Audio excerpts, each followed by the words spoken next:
La verdad puede ser peligrosa, que llega a hacer que la misma realidad tambalee.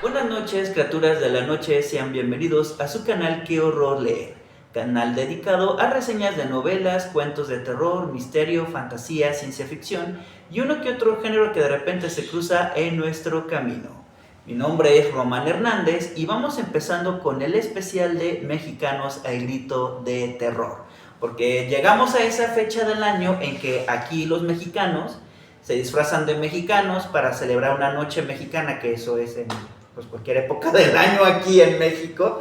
Y sobre todo lo que lo hace diferente es porque ahora los mexicanos enfrentaremos a un extraño enemigo llamado Macio Zare. Y bueno, en este especial lo dedicamos exclusivamente a autores locales o autores mexicanos, y por eso vamos a revisar su literatura, las obras que nos han dejado a lo largo del tiempo y también obras actuales. Y en esta ocasión tenemos un libro que, si bien no es de terror, pero hay fantasía y ciencia ficción con una historia con un superhéroe muy singular que proviene de la cultura prehispánica y está aquí para enfrentar la maldad que prevalece en el mundo en diferentes formas. Líderes que someten a la gente por medio de mentiras, prometiéndoles algo que nunca les van a dar, gobiernos corruptos, personas que son adoctrinadas por ciertos sistemas de ideas y de creencias, y aparecerá esta figura para acabar con todo eso. Con ustedes, el hombre de la máscara de jaguar.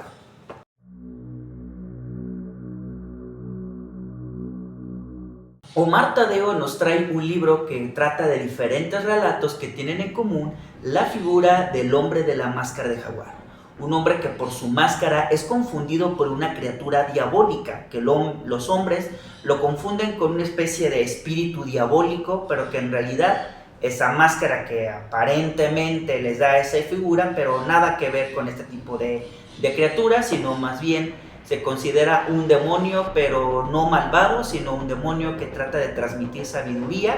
y también sabe pelear. Es un libro que contiene relatos muy singulares, muy simpáticos, algunos de ellos, porque, por ejemplo, el primer relato que trata sobre el superhéroe de carne y hueso es una historia, es el primer relato de este libro que yo creo que con tal de no tener demandas de la compañía de la Torre de Agua, trata del superhombre que ha sido admirado a través de los años por diferentes pobladores. Este superhéroe capaz de tener, este superhéroe que es más rápido que una bala y que posee una superfuerza increíble, que puede derrotar hasta 30 hombres de un solo puño. Y bueno, pues obviamente no nos dicen el nombre de este superhéroe, pero ya con las características ya nos damos una idea, y si sobre todo les digo que tiene una capa roja, pues ya nos damos cuenta de quién es, ¿no? Y yo creo que esto el autor lo hizo con la finalidad para no enfrentar la demanda. Lo curioso de este relato es que este superhéroe no es necesariamente el protagonista, sino que es un relato que nos llega a plantear por qué admiramos a este tipo de personajes, por qué nos terminamos entregándonos y dependiendo de este tipo de figuras en lugar de valernos por nosotros mismos. Este relato me hizo recordar a un episodio de Las Chicas Superpoderosas, en donde estas chicas terminan hartas y fastidiadas de ayudar a la ciudad de Saltadilla, y la manera de rebelarse es no ayudarles a enfrentar al nuevo enemigo que quiere destruir esta ciudad. No digo que el relato trate igual que este episodio, pero la idea que tienen en común es como de que se llega a cuestionar por qué la gente termina dependiendo de un superhéroe que, para empezar, ni siquiera es un superhombre, porque ni siquiera es de la Tierra, ¿no? Es un extraterrestre que solamente viene a presumirnos su superfuerza y decirnos: yo puedo con todos ustedes me la pelan, hasta que aparecerá el hombre de la máscara de jaguar para demostrar que este ser ni es tan poderoso, ni tampoco es tan admirable como se cree. Y bueno, y esa historia, bueno, al menos el final, que no se los voy a spoilear, pero me hizo recordar mucho a Calimán, el hombre increíble, que es como utilizar la astucia mental para poder acabar con los enemigos. Los Kilit es una historia que se ubica en un futuro distópico, en un futuro donde la humanidad pues ha sido devastada, no sabemos cuál ha sido la causa, pero los seres humanos tratan de sobrevivir como pueden en pequeñas comunidades, en donde tenemos una comunidad que tratan de mantenerse y todos, bueno, al menos los líderes o las autoridades tienen nombres como de compañías de carro, porque ellos ni siquiera conocieron eso, no conocían lo que realmente eran los carros, entonces pues terminan adoptando los nombres de las compañías y tratan de alzar su comunidad, pero se ven asediados por un grupo primitivo, por una especie de horda que tratará de acabar con ellos, y por lo tanto veremos en esta historia cómo la humanidad, a pesar de verse devastada, trata aún así de mantener guerras, ¿no? Y lo increíble de todo es como, al menos ahorita que les comenté, por ejemplo, como este grupo tiene nombre de carros, pero también como que este relato nos trata de demostrar de no importa qué tanto avancemos con la tecnología, sino que daremos un retroceso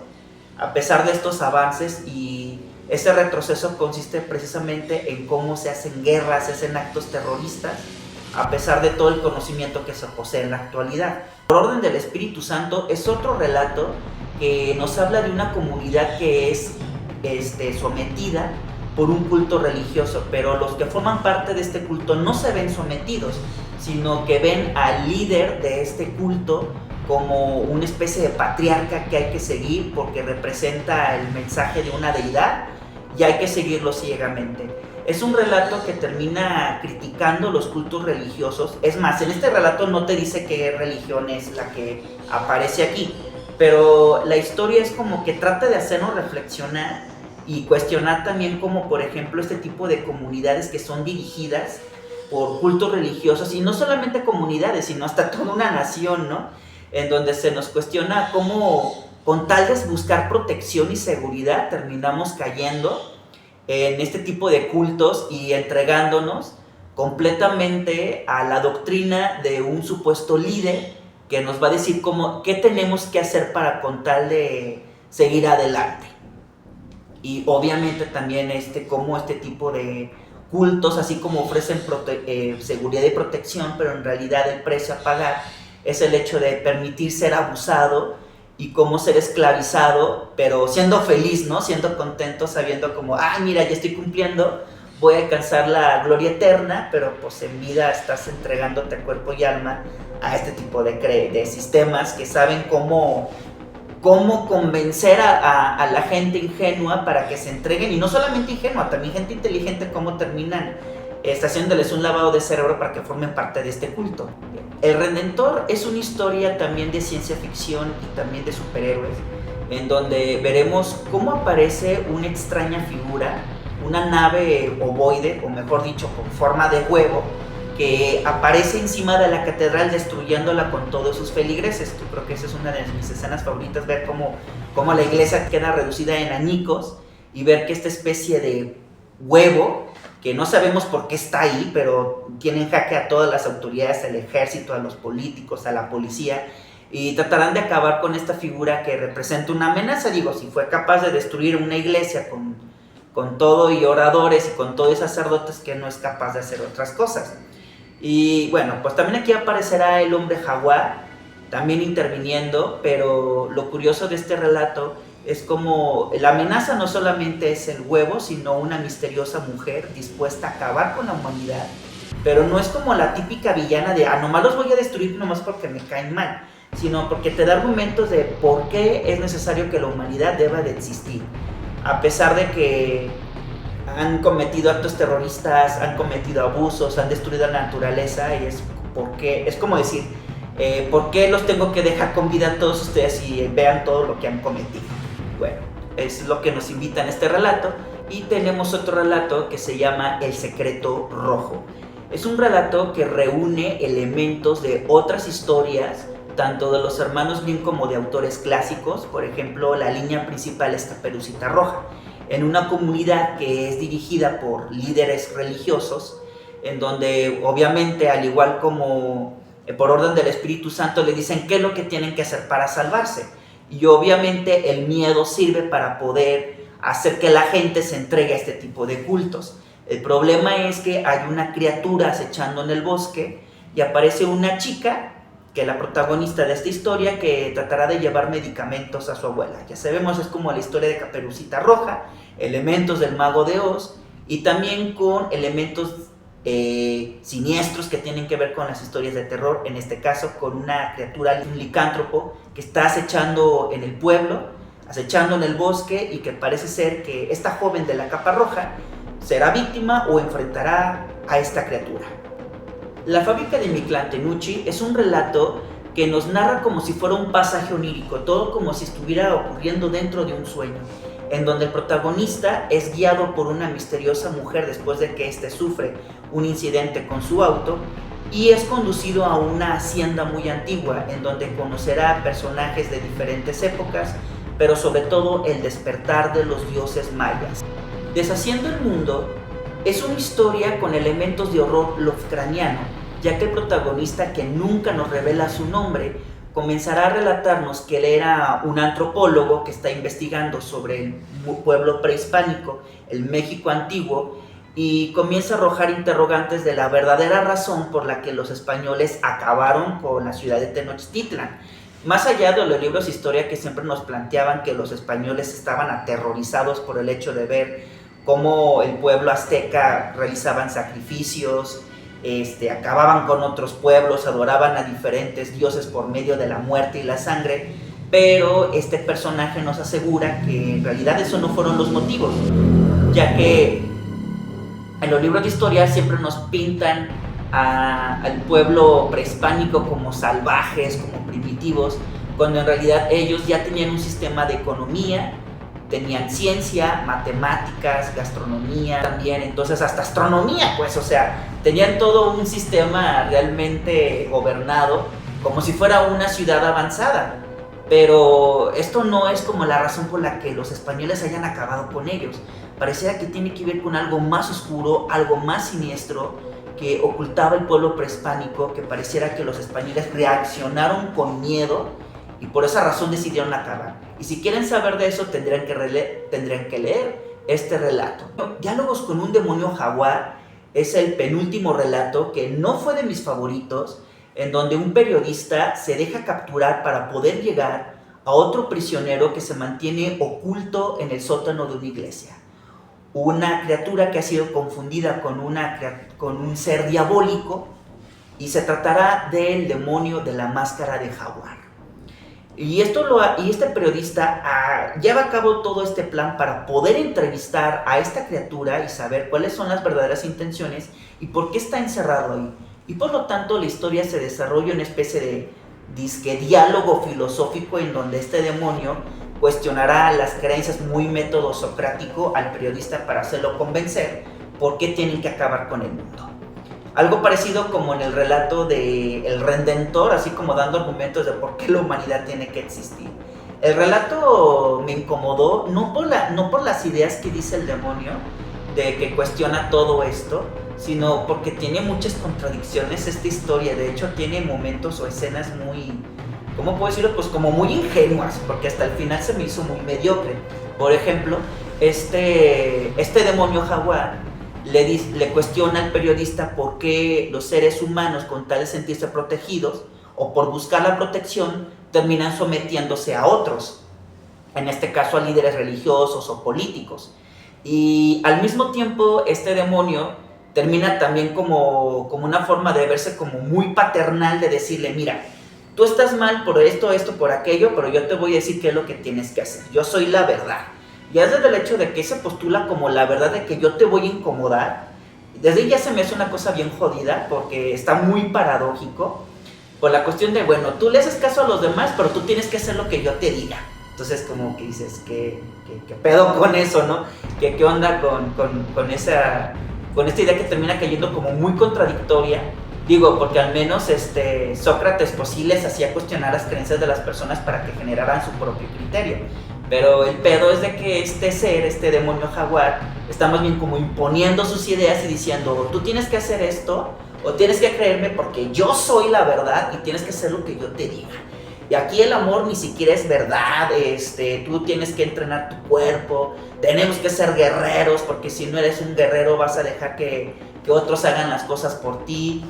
No sé, pero se me hace muy similar a las ideas. Este libro fue publicado en el año 2015, pero las ideas se me hacen como muy similares a ciertos influencers que te dicen cómo tienes que ser un hombre, porque lo que yo te digo es la verdad y te va a incomodar.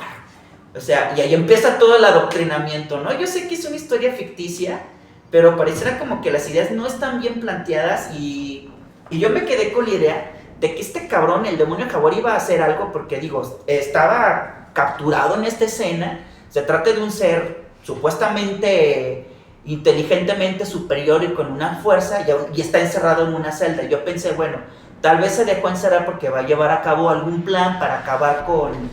con los líderes de este culto religioso, o va a llevar a cabo un plan B, pero en realidad pues, no hace nada de eso, ¿no? Nunca te queda claro por qué realmente este güey se dejó atrapar. Y la otra es de que, bueno, pues el final, que no se los digo, pero la neta se me hizo bien tonto el final, se me hizo como muy ingenuo. Es como de, ya con eso ya termina la historia, o sea, yo esperaba realmente que se ejecutara un plan, de que dijeran, bueno, la razón por la que este güey se dejó atrapar fue por esto, pero realmente no pasa nada de eso. La verdad el relato se me hizo súper decepcionante porque pareciera que la idea de este relato es más que nada como cuestionar tus creencias, que te incomodes con estas creencias y conviértete en un guerrero, ¿no? Pelea, ve al gimnasio, grita guerra y pues en realidad, pues al menos para mí la historia está muy mal desarrollada. Pantla es el penúltimo relato de este libro y fue uno de mis favoritos porque nuevamente el autor retoma elementos de ciencia ficción y también de historia de México, en donde se sitúa en épocas del porfiriato, en donde los hacendados tienen esclavizados a los campesinos, y el protagonista de esta historia crece en este tipo de ambiente, en donde les hacen creer que servirle a un hacendado es lo mejor que les puede pasar, el trabajar para el campo, pero más que nada es para trabajarle al otro. Y los elementos de ciencia ficción es que aparecen unos autómatas que tienen cerebros humanos, que pertenecen como a los mejores campesinos más fuertes y más inteligentes, y sirven como tipo de policías para proteger a la comunidad de un grupo que es visto como salvajes, que es algo muy parecido al relato de los Kilik, en donde pues veremos que pues en realidad el problema es la forma en cómo están tratando a los campesinos. Y bueno, y si eso fuera poco, cómo los hacendados utilizan a los campesinos, a los más fuertes, como guerreros en combates de luchas clandestinas. Y bueno, aquí nacerá el protagonista que nos irá relatando todo lo que va pasando en este evento, en este ambiente tan que pudiera verse. Bueno, yo creo que la idea de esta historia es cómo te venden la esclavitud, pero de una forma muy bonita, ¿no? Es como de, mira, si trabajas para mí vas a tener todos estos beneficios, ¿no? Pero por medio de ese trabajo en realidad te están esclavizando y prácticamente toda tu vida se ve limitada a trabajar en el campo, y lo poco que ganes lo vas a disfrutar en placeres mundanos, pero placeres mundanos, en donde el dinero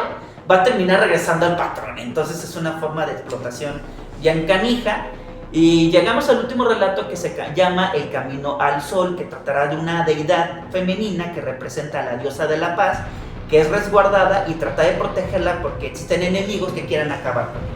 La idea que nos quiere transmitir este relato es como que no importa qué tanta cultura de paz exista, siempre va a haber guerra y siempre va a haber amenaza, así que lo mejor es convertirse en un guerrero y saber pelear para poder afrontar las adversidades. Y pareciera que en este relato, de mis relatos favoritos, yo les comenté que es Topantla, que me encantó la verdad como la manera el autor mezcló la ciencia ficción y la historia de México. Y bueno, también el relato del superhéroe de carne y hueso es un relato muy curioso, muy irónico, y pero me encantó la idea de cómo trae, o se me hizo incluso hasta arriesgado cómo traer a un superhéroe muy conocido en los cómics y en las series animadas y en las películas, y que enfrente a un superhéroe que tiene que ver con la cultura prehispánica. Me hubiera gustado que el hombre jaguar hubiéramos tenido una historia donde él enfrenta a los adversarios, tal como lo vemos en los Clip o lo vemos en el Topantla, que me hubiera encantado haber visto más de eso, incluso ver al demonio jaguar, verlo como un auténtico superhéroe. Pero lo que, no digo que todos los relatos estén mal, lo único que se me hizo malísimo fue el de los diálogos con el demonio, que se me hizo pésimo esa historia. Pero me hubiera encantado ver una historia más de este demonio. Creo que para eso el autor publicó un cómic llamado El Demonio Jaguar, en donde veremos ahora sí al demonio jaguar como un protagonista enfrentando a diferentes enemigos más poderosos que él y diferentes tipos de peligros. Era como lo que esperábamos, ¿no? Como un superhéroe que lo viéramos luchar y cómo saber resolver las adversidades. Pues con esto concluimos la reseña de Criaturas de la Noche y no nos vamos sin antes decirles: descansen en paz y váyanse a dormir temprano, porque si no el Maciosare se les va a aparecer.